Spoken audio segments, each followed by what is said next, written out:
Colombia was an example of one kind of transition of a society and a role of the United States. Now we're going to turn to a very different example and the experience of Jack Matlock and that particular history.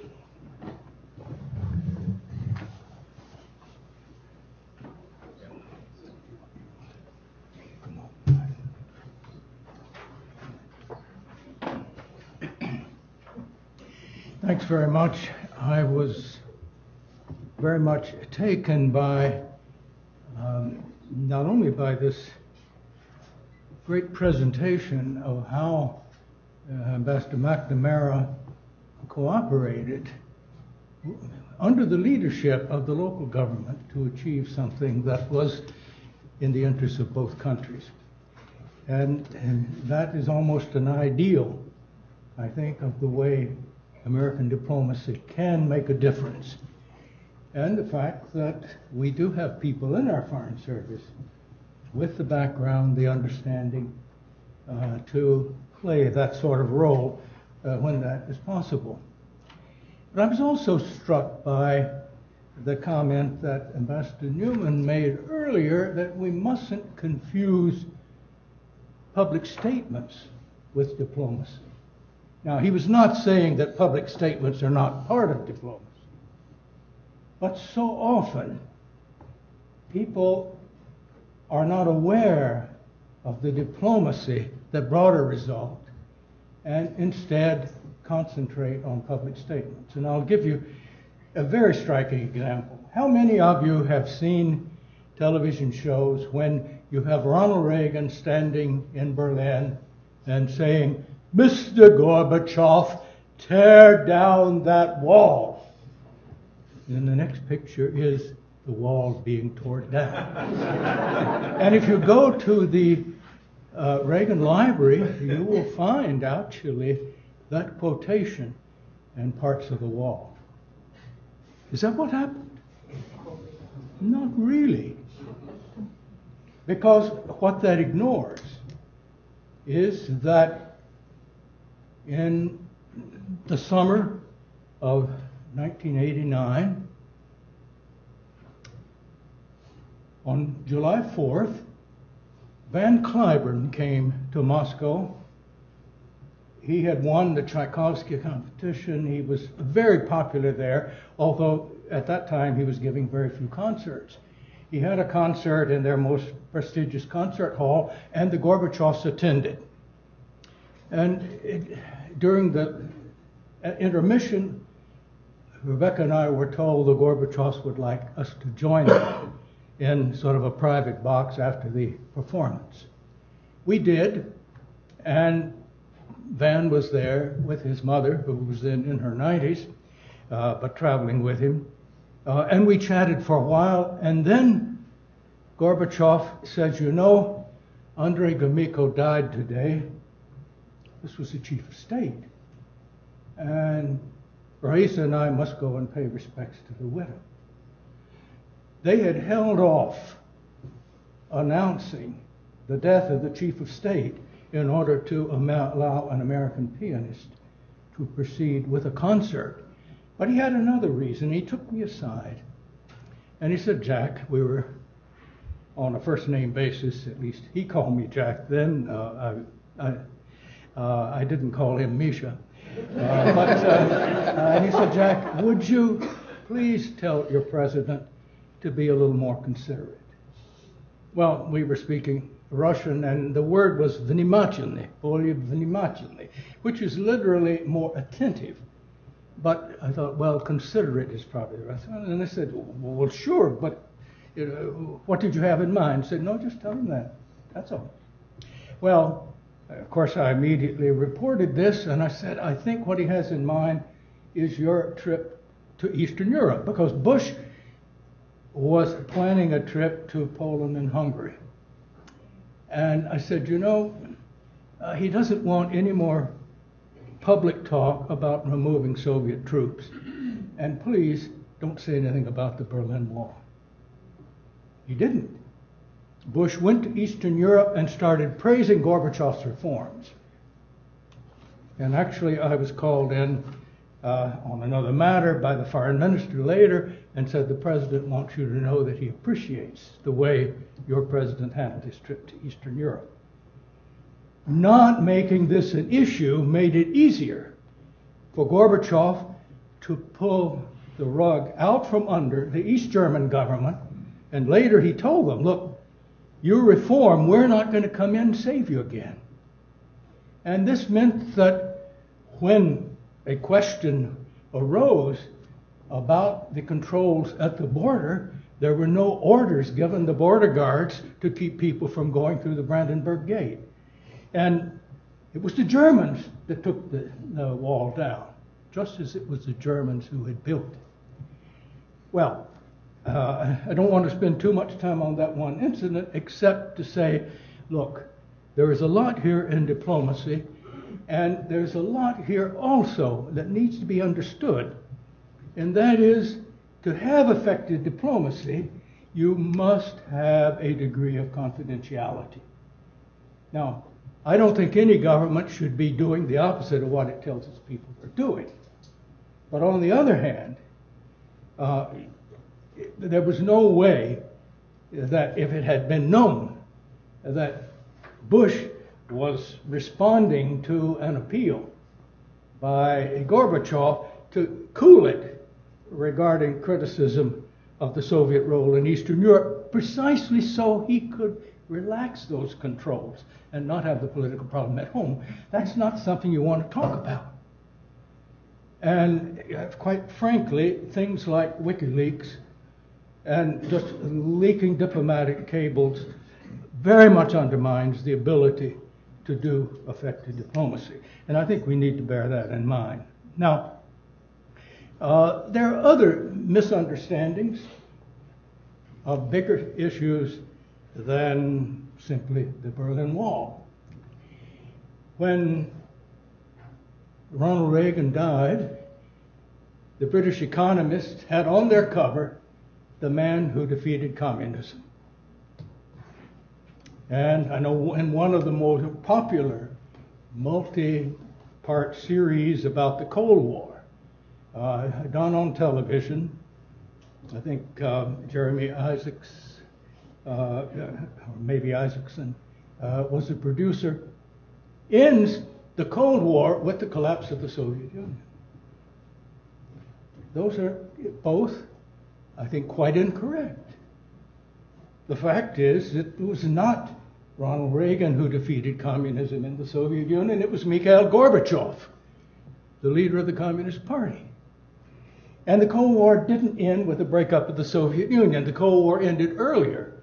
And if the Cold War hadn't ended, the Soviet Union probably wouldn't have broken up. So when we began to try to think about our policy toward the Soviet Union early on in the Reagan administration, it was decided that what we had to do was to get away from what we call the zero-sum mentality in our negotiations.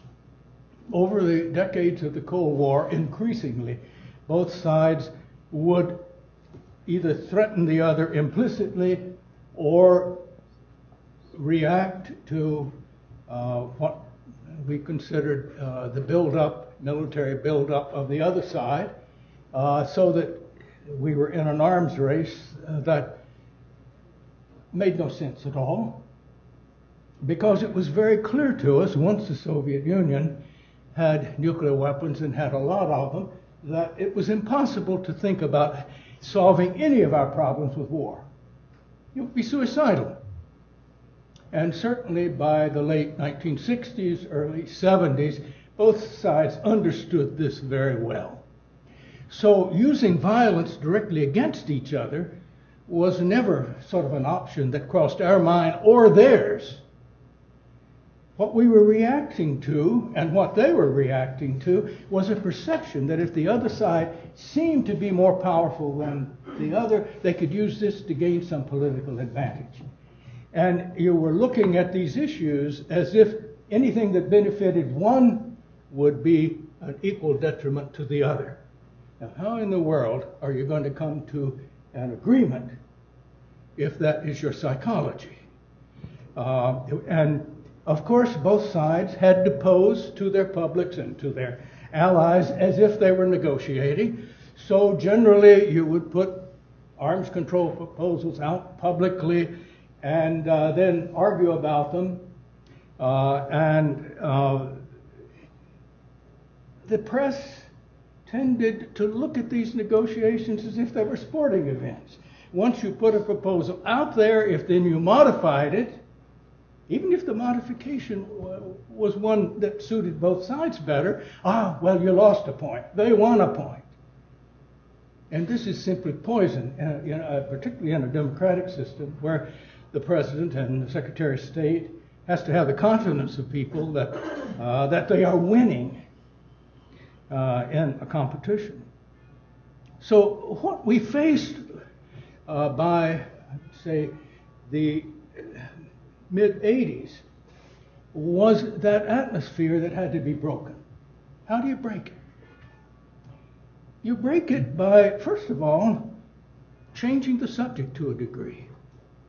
Because the fact was that both of our countries were spending too much on arms that we were not going to be able to use, and which was very dangerous. I mean, there were enough nuclear weapons not to wipe out both countries only. They could wipe out civilization, not once, not twice, but according to some calculations, 7 times. Now, why you want to destroy the world more than once, I don't know. Why you want to destroy it once. And of course, we didn't want to, and they didn't want to. But we were worried that one side would take advantage of the other.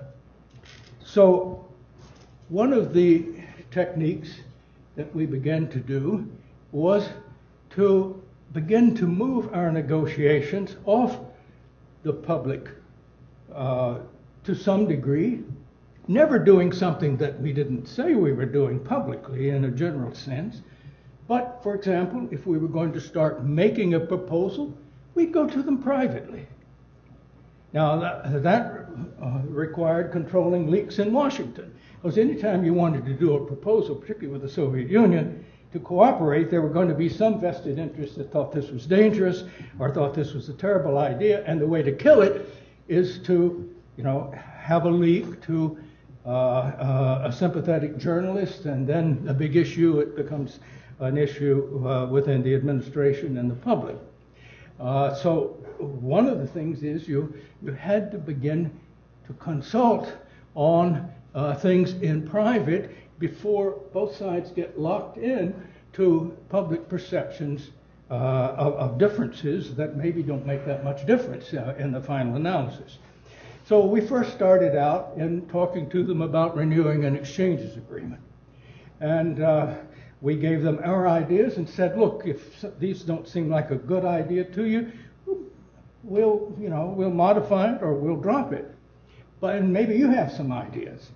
And so when Reagan had his first summit meeting with Gorbachev, one of the things we did was they signed an agreement greatly to expand citizens' exchanges.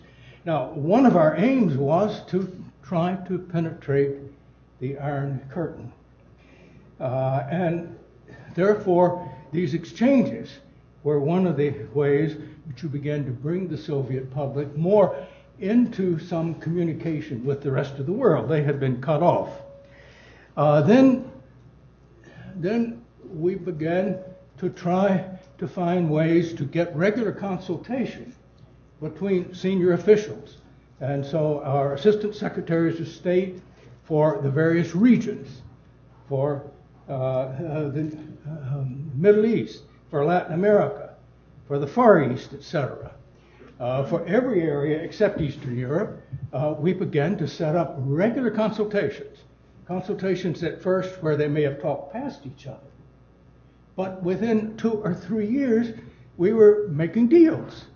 We agreed, for example, to try to end the civil war in Honduras by both sides backing elections, and then if the Sandinistas won, we would accept that and drop our aid to the Contras.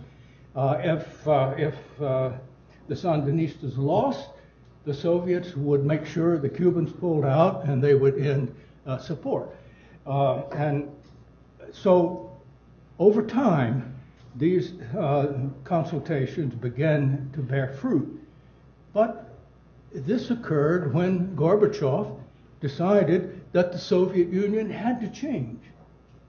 Had to change because the economy wasn't working well, it wasn't delivering to people what it should.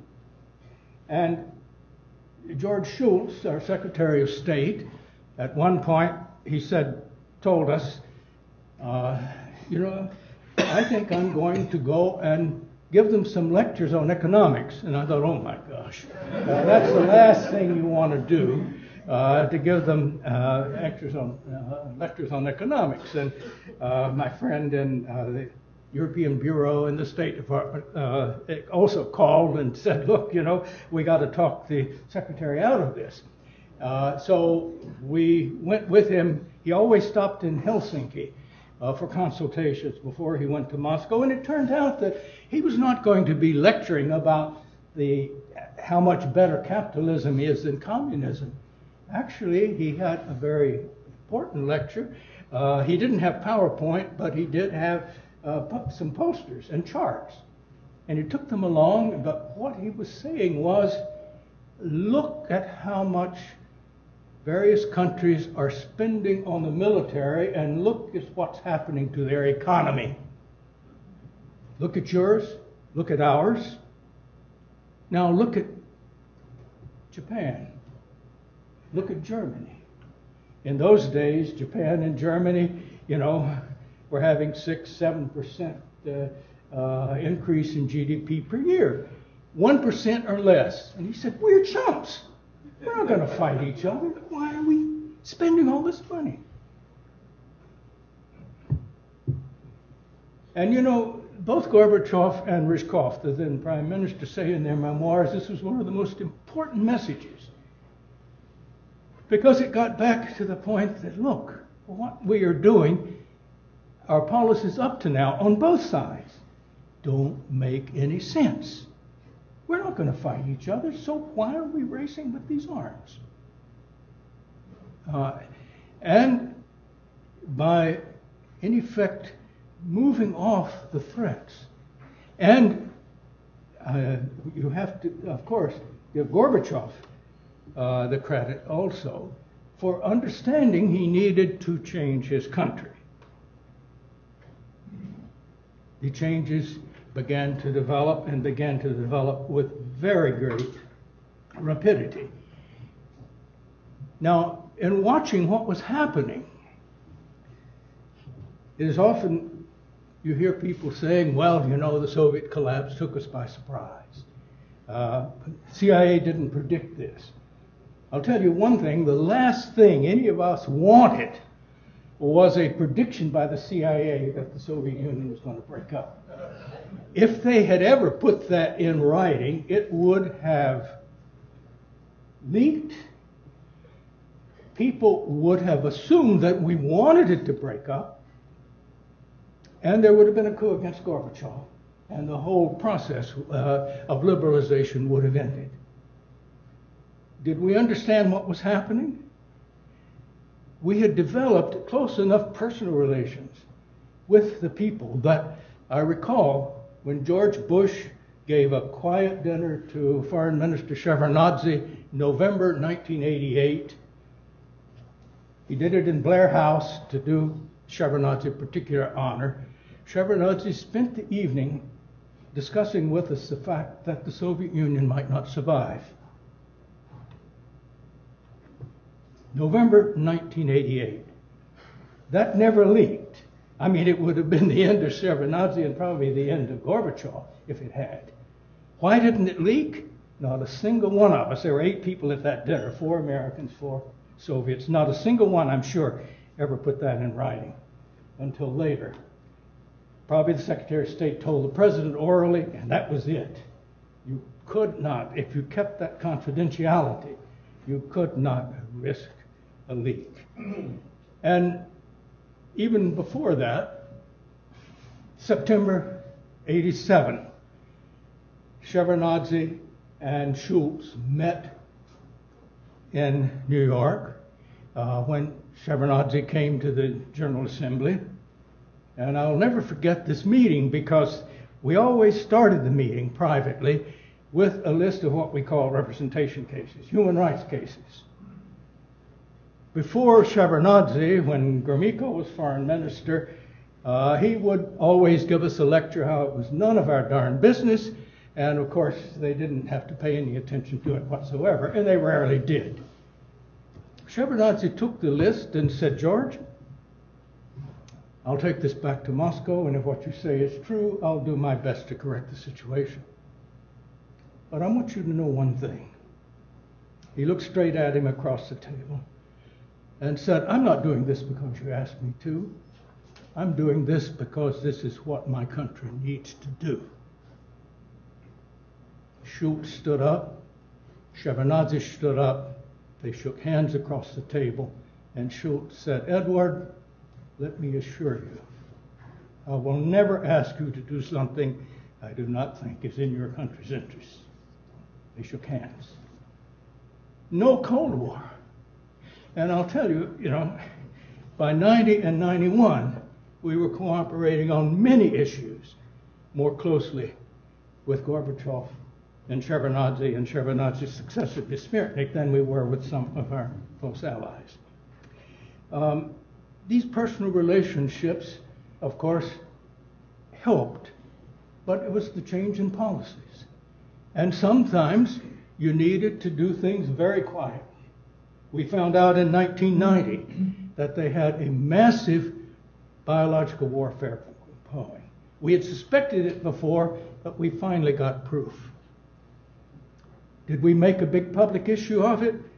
Well, Gorbachev was dealing with issues like German unification. He was dealing with the Baltic states declaring independence, his own country beginning to break up. He had a challenger coming up in Yeltsin. Are you going to put on? So the British and American governments, we had jointly gotten this information. He said, "Okay, we'll handle this quietly." And so the British ambassador and I went in to the foreign ministry and to Gorbachev's personal assistant and said, "Look, we've got this information. You got to close it down. This is going to be a big scandal if it gets out." And actually, after a few months, Gorbachev was able to give orders to close it down. It's sort of a long story of other things, but this was one of the big issues that if we had tried to deal with it publicly or with a different kind of relationship, it could have blown up in all of our faces in many ways, because what you would have gotten was a continuation of official denials and then accusations and whatnot. But once one has the right relationship and once you can keep your diplomacy secret, at least for the time you're working on it, these things can work.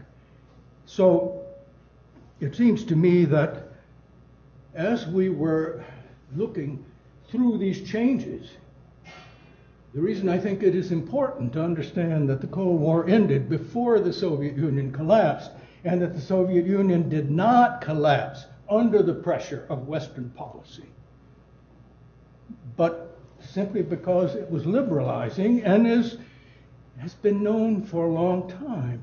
There's nothing more dangerous in an authoritarian or a dictatorial system than to attempt to reform.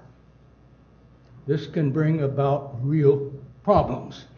And I think those of us who were there in the Soviet Union at that time, and our leaders at home, by 1990 and 91, this was the first George Bush, understood very well what was happening, and also understood that it was not in our interest to try to break up the Soviet Union at that point. Of course, we wanted the three Baltic countries to regain their independence. We had never recognized they were legally part of the Soviet Union. But to have suddenly 12 or more nuclear powers was certainly not in our interest. But we also saw something else, and that was that it was Gorbachev and Moscow and Gorbachev's secretariat of the Central Committee of the Communist Party that was supporting the democratic forces in various non-Russian republics. In other words, the democratization process in the whole country was greatly dependent upon what was happening in Moscow then. You break it up suddenly, and not only do you run the risk of proliferation of nuclear weapons, which were already there, but you are probably going to create a less progressive system in most of the republics. That in fact happened, even though at that time we were doing our best to keep it from happening. And when George Bush made a speech in Kiev, August 1st, 1991, where he recommended the non-Russian republics to approve Gorbachev's Union Treaty, which would have been a voluntary federation, and he condemned what he called the suicidal nationalism, having Georgia in mind, already having started fate there. Of course, it was called at home his Chicken Kiev speech. It was a very wise speech, because among other things, he said, choose freedom. Freedom and independence are not synonymous. Choose freedom. Well, the Soviet Union broke up despite that. Obviously, we did not have the sort of influence to help it stay together, but we did the best we could. And as we dealt with the other republic leaders, and including Yeltsin as he became head of Russia, we did our best to try to convince him to cooperate with Gorbachev and not break up the country. So the idea that somehow the breakup of the Soviet Union ended the Cold War and was a result of American pressure gets almost everything backwards. Thanks very much.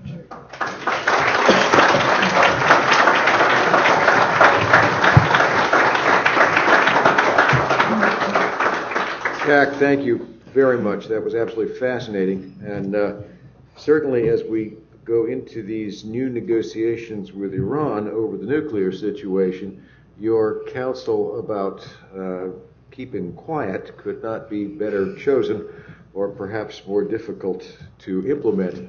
And my father used to joke that the ship of state was the only vessel that leaked from the top.